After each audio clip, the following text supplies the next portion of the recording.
A lot of us don't struggle to hear God. We struggle to trust ourselves and trust that it is God.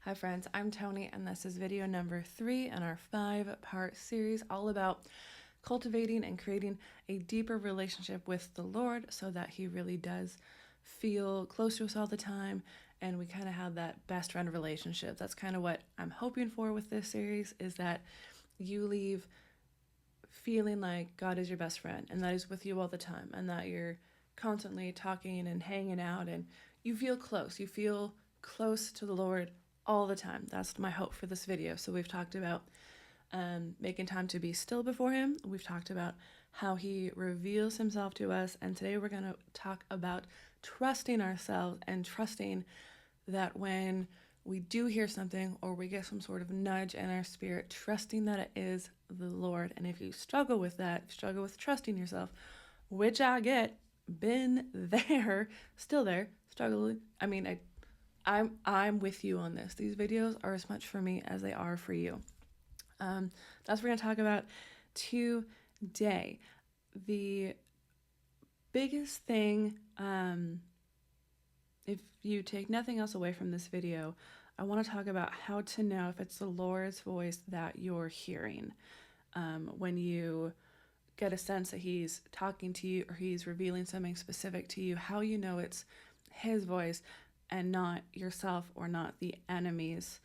John 10:27 says, "My sheep hear my voice, and I know them, and they follow me." So it's a big topic that I'm not going to be able to cover all of it in this one short video, but my biggest explanation of how to know if it's the Lord talking versus the enemy is that the enemy will come at you with shame and doubt and condemnation. He will come at you and be like, should you be doing that? Or I don't think you're supposed to do that. Or you're dumb, you shouldn't do that. Or that's crazy, you shouldn't do that. That's not safe. Those are the words, those are the questions, those are the doubts that the enemy wants to put in you when the Lord has you on a path, right? The enemy is going to try and sway you to go this way or that way, or eat the fruit of the garden, for example. He's going to make you doubt yourself. The way that we know it's the Lord's voice is it is loving and it is gentle and it is encouraging. And not to say that the Lord doesn't rebuke us when we mess up, and not to say that He does not correct us the way that a father corrects his child. I'm not saying He doesn't do that. This isn't prosperity gospel land. But what I am saying is that there's a loving tone when He talks to us. There is an encouraging tone when He talks to us. So instead of saying, you're dumb, you shouldn't do that, there will be, I don't want to speak for the Lord on this.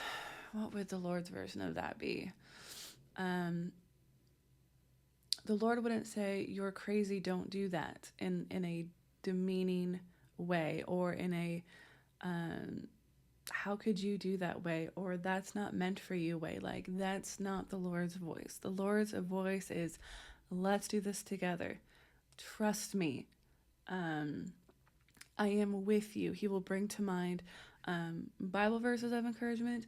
He will be loving and kind and gentle. And I think I'm overthinking how to explain this, because I'm pretty sure we all understand the difference between like, you're an idiot and I got you, let's do this together, right? Like, there is a distinct difference between a voice that makes you doubt yourself and question yourself and feel bad about yourself, and a voice that lifts you up and encourages you and loves you.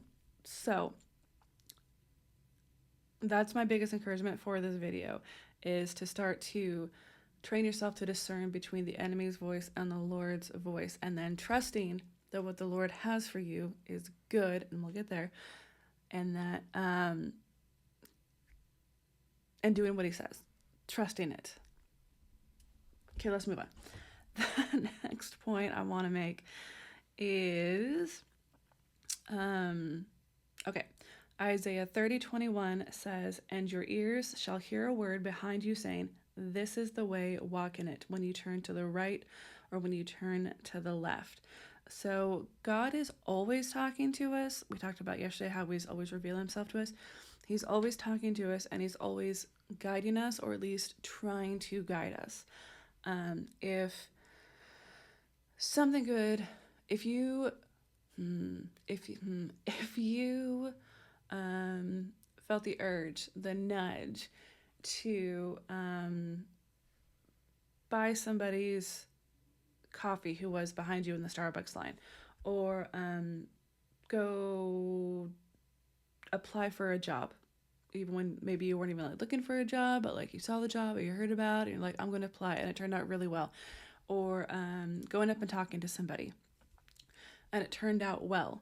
Those moments, those nudges, those urges to be like, those compulsions to go do something that you weren't planning on doing, those are from the Lord, because he is always guiding us. And I know it sounds silly, and this is why the video is about trusting it. It's about trusting the Lord and his nudges and the way the Spirit is urging you to go to the right or to the left. It's about learning to trust that the Lord only has good things for us, which is how we're going to end the video. Spoiler alert, but we're going to get there in a second. But it's about, I lost my train of thought because I was trying to make a joke. The Lord is always guiding us.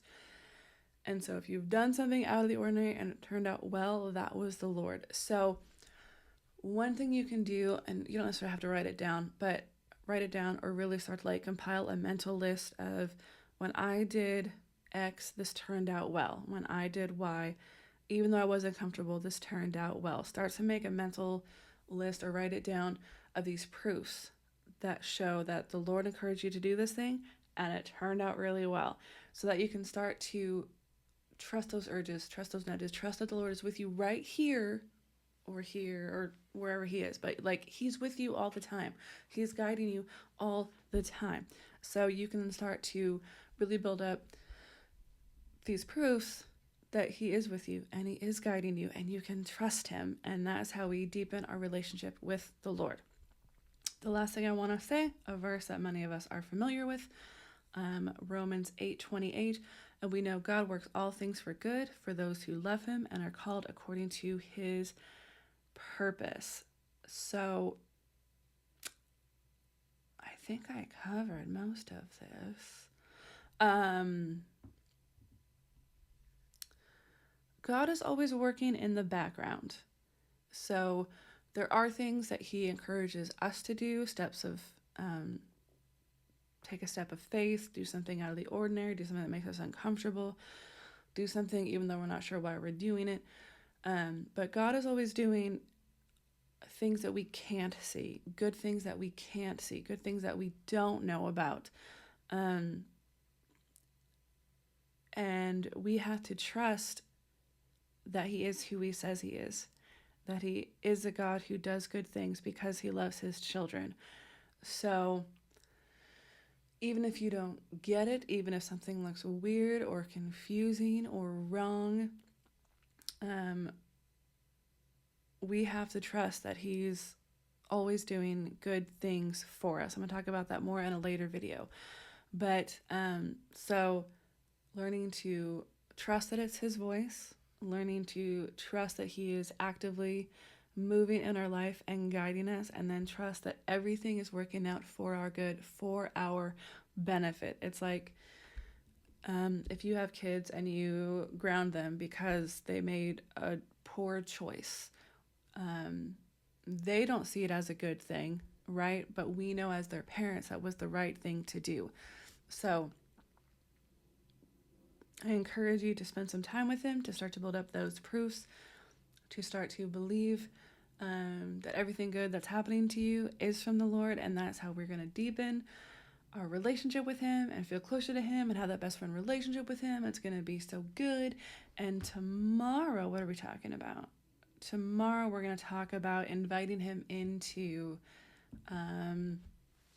our everyday life, because I don't know about you, my best friend is my twin sister, and if I could be with her all the time, it would be amazing. I would be ecstatic. Like, 24/7.